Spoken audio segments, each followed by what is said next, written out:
శ్రీ విద్యుత్కలితాజవం జవం.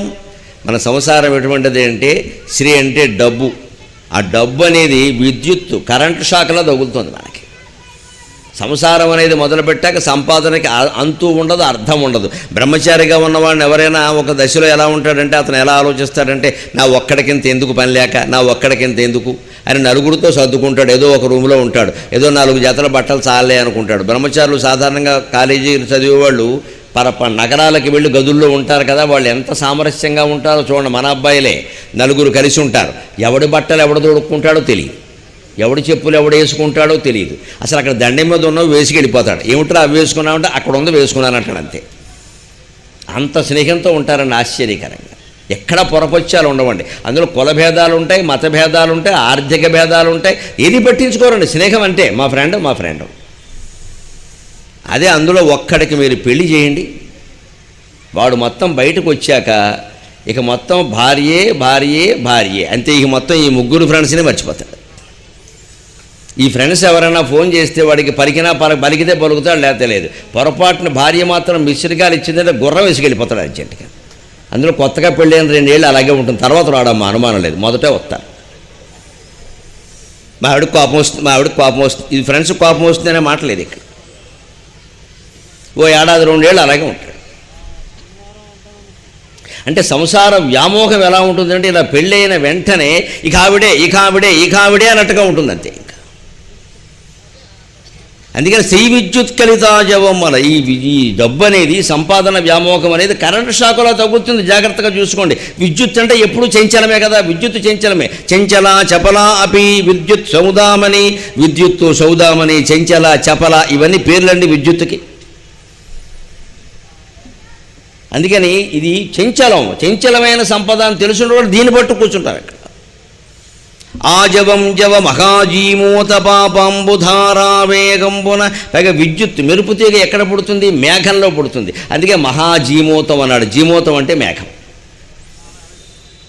ఈ సంసారంలో ప్రవేశించాక మనకి ఎంత డబ్బైనా సరిపోదు కాబట్టి దానికోసం ఏం చేస్తామో పాపాలన్నీ చేస్తాం, అక్రమ సంపాదనకి పాల్పడతాం. 100 కోట్లు సంపాదిస్తారు అక్రమంగా. ఆస్తులు ఆక్రమించేసి, స్థలాలు ఆక్రమించేసి, అన్యాయాలు చేసేసి, పేదవాళ్ళకి మొత్తం ఇక ఆమోదం రాసేసి, నానా గొడవ చేసి సంపాదిస్తాడు. ఇదంతా ఎందుకు సంపాదించామంటే ఏమంటాడు తెలుసా?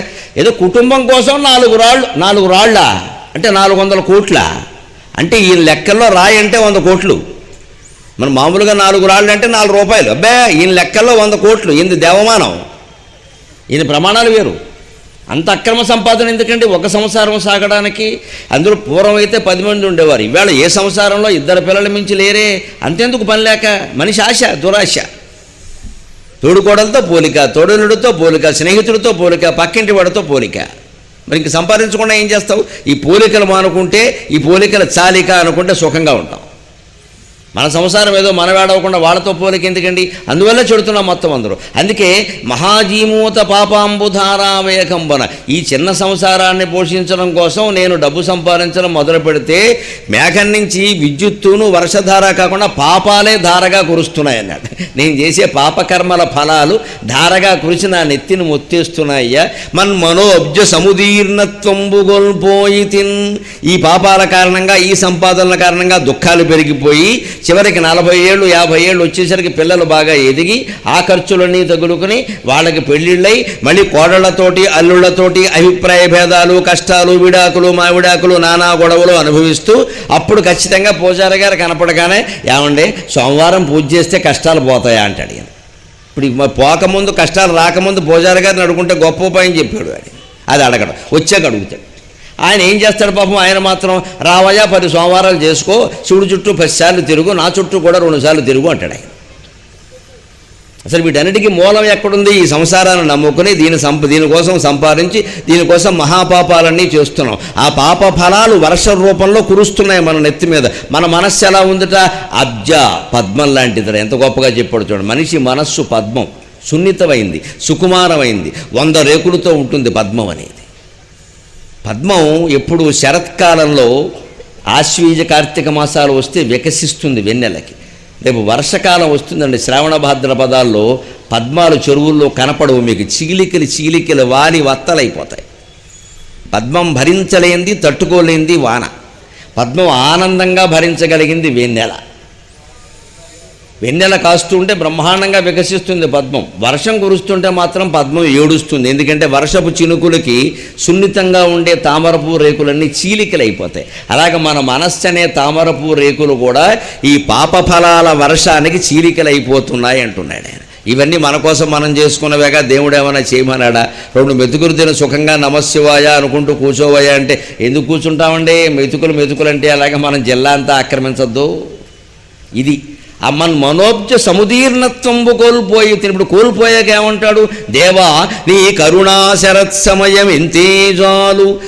మళ్ళీ పద్మం వాడి వత్తలైన పద్మం, చీలికలు పీలికలైన పద్మం ఆశ్చర్యం అండి, మళ్ళీ వికసిస్తుంది, కొత్త రేకులు వస్తుంది, కొత్తగా వికసిస్తుంది. ఎప్పుడో తెలుసా? ప్రకృతి పరిణామం గమనించండి. ప్రకృతి పరిణామంలోనే ఒకసారి భయంకరమైన ఎండ 2 నెలలు గ్రీష్మ ఋతువు, వెంటనే వర్ష ఋతువు, చల్లని వాన. ఆ వానకి పద్మాలు వాడి వత్తలైపోతాయి. వెంటనే భగవంతుడు ఏం చేస్తున్నాడు? వర్ష ఋతువు తర్వాత శరదృతువు, భాద్రపదంతో వర్ష ఋతువు అయిపోతుంది. వెంటనే శరదృతువు, ఆశ్వీజ కార్తీక మాసాలు అమ్మవారి నవరాత్రులు జరుపుకుంటాం మనం, శరన్నవరాత్రులు అని. అంటే వర్షం వల్ల పద్మాలు చీలికలైపోతే భగవంతుడు మళ్ళీ వెన్నెల కురిపించి వెన్నెల కాయించి ఆ పద్మాలను మళ్ళీ వృద్ధి పొందింపజేస్తున్నాడా లేదా? అలాగే మన జీవితం కూడా రకరకాల కష్టాల వల్ల చీలికలైపోతే భగవంతుడైనటువంటి పరమేశ్వరుణ్ణి, పార్వతీ రామలింగేశ్వర స్వామిని నమ్ముకుంటే ఆయన మన మనస్సు అనే పద్మాలను మళ్ళీ శరదృతువులాగా వికసింపజేస్తాడు ఖచ్చితంగా. అది మనం దృష్టిలో పెట్టుకోవాలి. బాధపడాల్సిన అవసరం లేదు, దుఃఖపడాల్సిన అవసరం లేదు. గుడి ఉన్న చోట కన్నీళ్లు ఉండకూడదండి. గుడి ఉన్నదే కన్నీళ్లు పోగొట్టడానికి. మనకి దుఃఖం వస్తే మానవ మాత్రులు చాలామందికి బంధువులకు చెప్పుకుంటాం మనం, మేనమావకు చెబుతాం, తోడళ్ళకు చెబుతాం, వాడికి చెబుతాం, వీడికి చెబుతాం. వాళ్ళు ఎవరు తీర్చారండి? పైగా బయటికి వెళ్ళి ప్రచారం చేస్తారు, మన లోకువు కట్టి ప్రచారం చేస్తారు. అదే గుళ్ళోకి వచ్చి రామలింగేశ్వర స్వామికో వేణుగోపాలస్వామికో చెప్పుకున్నాం అనుకోండి, ఎవ్వరికి ప్రచారం చేయకపోగా ఆ కష్టాన్ని తీరుస్తారు. పాపం వెళ్ళాలి, ఎవరికి చెప్పుకోలేక, మొగుడికి కూడా చెప్పుకోలేక నాకు వచ్చి చెప్పుకుంది, నేను కూడా చూడకపోతే ఎవరు చూస్తారు అని వెంటనే పరమేశ్వరుడు పార్వతీదేవికి చూస్తారు. వీళ్ళంతా స్త్రీలు కదా, మీ వర్గం కదా, అందుకని నువ్వు చూసుకో అంటాడు. నేను చూసుకుంటాను లేండి, మీరు పక్కకి వెళ్ళండి, ఎంతైనా మొగాళ్ళకి మొగాళ్లే ఉంటుంది ఆవిడ మనం చూస్తుంది. ఎవరు చూస్తే ఏమమ్మా? పార్వతీదేవి చూస్తే, శివుడు చూస్తే మనకు కావలసింది పని జరగడమేగా.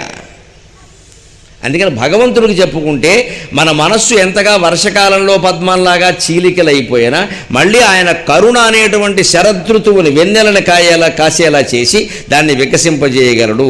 దేవా నీ కరుణ శరత్సమయము ఇంతే జాలు, చిద్భావన సేవన్ తామర తంపరైమనియదన్ శ్రీకాళహస్తీశ్వర శ్రీ విద్యుత్కలితాజవం జవ మహాజీమోత పాపంబుధా వేగంబున మన్మనోబ్జ సముదీర్ణత్వంబు గోల్పోయితిన్ దేవా నీ కరుణా శరత్సమయమింతే అజాలు, చిద్భావనా సేవన్ తామర తంపరైమనియదన్ శ్రీకాళహస్తి